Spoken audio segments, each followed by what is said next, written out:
నారా చంద్రబాబు నాయుడు పాదం మోపిన తర్వాత జగన్మోహన్ రెడ్డి గారి ఏలుబడిలో కంటే ఏదైనా పడిపోవటమే కదా తప్పితే రేటు పలానా పంటకి రేటు ఉందని మీరు చెప్పండి. చంద్రబాబు నాయుడు గారు మీరు చెప్పు, పలానా పంటకి నేను నా ప్రభుత్వంలో రేటు ఉంది, జగన్మోహన్ రెడ్డి కన్నా కూడా పైసా రూపాయి లేదా ఒక పైసా లేదా ఒక రూపాయి ఎక్కువ రేటే ఇప్పించానని ఎక్కడ ఒక్క మాట చెప్పండి. ఒక్క పంటకి. మరి నీ ప్రభుత్వంలో చంద్రబాబు నాయుడు గారు నీ ప్రభుత్వంలో ఏ పంటకి గిట్టుబాటు ధర లేదు, ఏ పంట వేసినా ఏడుస్తుంటే మరి డిమాండ్ ఆధారిత అంటే ఏంటిది? అగ్రిటెక్. ఏంటి అగ్రిటెక్? జగన్మోహన్ రెడ్డి గారు ఉండగా 2500 ధాన్యం వరి కోత మిషన్లు గంటకి 2500 వచ్చేది. ఇవాళ 4000 రూపాయలు, 4500 రూపాయలు. ఇవాళ కృష్ణా జిల్లా వెస్ట్ గోదావరిలో చూసుకోండి వెళ్ళి, పంట కోయటానికి 4000 నుంచి గంటకి వరి కోత మిషన్కి గంటకి 4000 నుంచి 4500.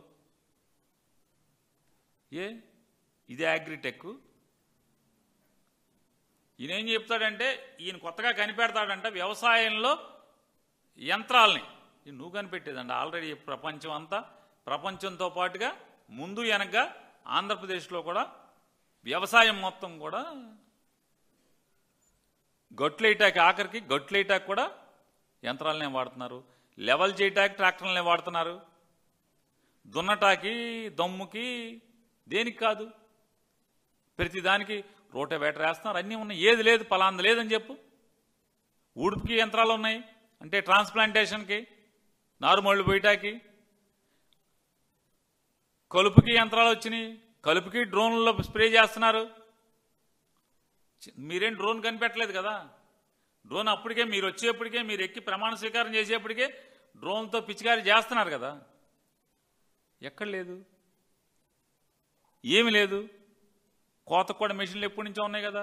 ప్రతిదానికి చెరుకు పంట కోత కోసానికి మిషన్లు ఉన్నాయి, మినుముకి కోత మిషన్లు ఉన్నాయి. ప్రతిదానికి నువ్వు పేరు చెప్పు, పలానా దానికి లేదని చెప్పి. ప్రతి దాంట్లో యాంత్రీకరణ వచ్చేసింది కదా. ఇవాళ మీరు ఏం చెప్తారు? Food processing. నారా చంద్రబాబు నాయుడు గారు మీ ఇష్టం. ఈ 20 మాసాల్లో జగన్మోహన్ రెడ్డి గారిది కాకుండా కొత్తగా ఒక్క ఫుడ్ ప్రాసెసింగ్ యూనిట్ తీసుకొచ్చింది ఏమైనా ఉంటే మీరు చెప్పండి. ఏంటి ఫుడ్ ప్రాసెసింగ్? మామిడికి ఏమైనా చేశారా మీరు? మామిడి 12 రూపాయలు, మేము 8 రూపాయలు ఇప్పిస్తా ఉన్నారు. 8 రూపాయలు ఇప్పించారా ఎవరికన్నా? మీరు 4 రూపాయలు ఎప్పుడు ఇచ్చారు? జీవో ఎప్పుడు ఇచ్చారు? డబ్బులు ఇప్పుడేంటి? మే మాసంలోనేమో అడావుడిగా క్యాబినెట్ తీర్మానం చేసి జీవో అంటారా? నవంబర్కి వచ్చాక డబ్బులు వేస్తారా?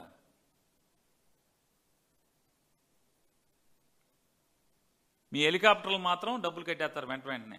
ఈనాడు పేపర్ అడ్వర్టైజ్మెంట్లకు డబ్బులు ఇచ్చేస్తారు.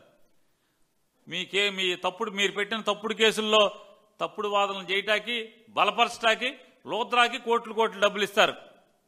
దానికి మాత్రం డబ్బులు ఉంటాయి. మీరు హామీ ఇచ్చి డబ్బాలు కొట్టుకున్నటువంటి మామిడి రైతుకు 4 రూపాయలు ఇవ్వటానికి మాత్రం మే నుంచి ఇప్పుడు దాకా మీ దగ్గర డబ్బులు లేవు.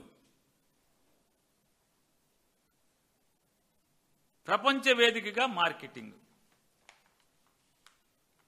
ఆంధ్రప్రదేశ్లో పండించినటువంటి ధాన్యాన్ని తెలంగాణ అమ్ముతాకు దిక్కులేదు. మనోడు మీ శిష్యుడు తెలంగాణ బోర్డర్లో పోలీసులను పెట్టి ఆంధ్రా నుంచి ధాన్యాన్ని రానివ్వట్లా. పక్క రాష్ట్రాన్ని అమ్ముకోవటానికి లేకపోతే పట్టించుకునే దిక్కులేదు ఇవాళ ఆంధ్రప్రదేశ్ రాష్ట్రంలో. ఎవడొక్కడ మీరు పట్టి చూసేస్తున్నారు? ఎవరన్నా ఒక్కడో? ఏ మంత్రి పట్టించుకుంటున్నాడు? ముఖ్యమంత్రికి లేదు, అలాగే డిఫాక్టో సీఎంకి లేదు, బాగా ఆకాశానికి కౌరులు చెప్పినటువంటి డబ్బాలు కొట్టినటువంటి పంచాయతీరాజ్ శాఖ మంత్రికి లేదు, ఉప ముఖ్యమంత్రికి లేదు, వ్యవసాయ శాఖ మంత్రికి లేదు, మార్కెటింగ్ శాఖ మంత్రికి లేదు, సివిల్ సప్లైస్ మంత్రికి లేదు. ఆంధ్ర రాష్ట్రం దాటి ఎక్కడికన్నా గింజ వెళ్తుందా? వెళ్తే కదా రైతుకు రేటు రావటానికి. మీరు ఇప్పించలేరు. కనీసం సరిహద్దు దాటి ఇస్తాక కూడా మీకు చేత కాదు. మళ్ళీ అంతర్జాతీయంగా అమ్మాలంట, బయట దేశాల్లో అమ్మాలంట, పంచసూత్రాలంట. అసలు ఈ డ్రామాలు ఎంతసేపు ఈ డబ్బా కౌర్లు చంద్రబాబు నాయుడు గారు ఆయన చెప్తాడు ఏంటంటే